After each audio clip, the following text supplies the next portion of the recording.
ಮೊಳಕಾಲ್ಮೂರು ತಾಲೂಕಿನ ವೆಂಕಟಾಪುರದಲ್ಲಿ ಪತ್ನಿಯನ್ನ ಕೊಡಲಿಯಿಂದ ಕೊಲೆ ಮಾಡಿದ ಪತಿ ವಿರುದ್ಧ ಪ್ರಕರಣ ದಾಖಲು.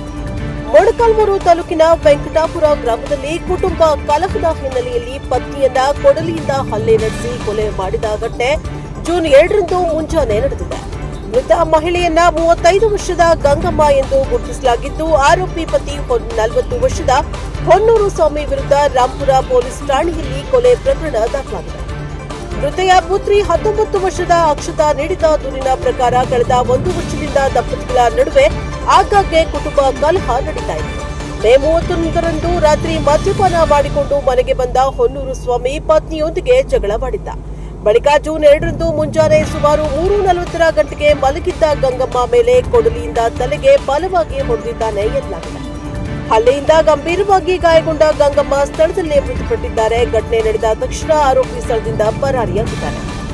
ದೂರಿನ ಆಧಾರದ ಮೇಲೆ ರಾಂಪುರ ಪೊಲೀಸರು ಪ್ರಕರಣವನ್ನ ದಾಖಲಿಸಿಕೊಂಡು ತನಿಖೆಯನ್ನ ಕೈಗೊಂಡಿದ್ದಾರೆ. ನಂತರ ಕೊಲೆ ಆರೋಪಿಯನ್ನ ಕೂಡಲೇ ಬಂಧಿಸುವಲ್ಲಿ ಪೊಲೀಸರು ಯಶಸ್ವಿಯಾಗಿದ್ದಾರೆ. ಇನ್ನು ಈ ಸಂದರ್ಭದಲ್ಲಿ ಅಡಿಷನಲ್ ಎಸ್ಪಿ ಮಾರ್ಗದರ್ಶನದಲ್ಲಿ ಚಳ್ಳಕೆರೆಯ ಡಿವೈಎಸ್ಪಿ ಸತ್ಯನಾರಾಯಣ ರಾವ್ ಸೇರಿದಂತೆ ಅನೇಕ ಪೊಲೀಸ್ ಸಿಬ್ಬಂದಿಗಳು ಭಾಗಿಯಾಗಿದ್ದರು. Bureau report, Praja Power TV, Molakalmuru.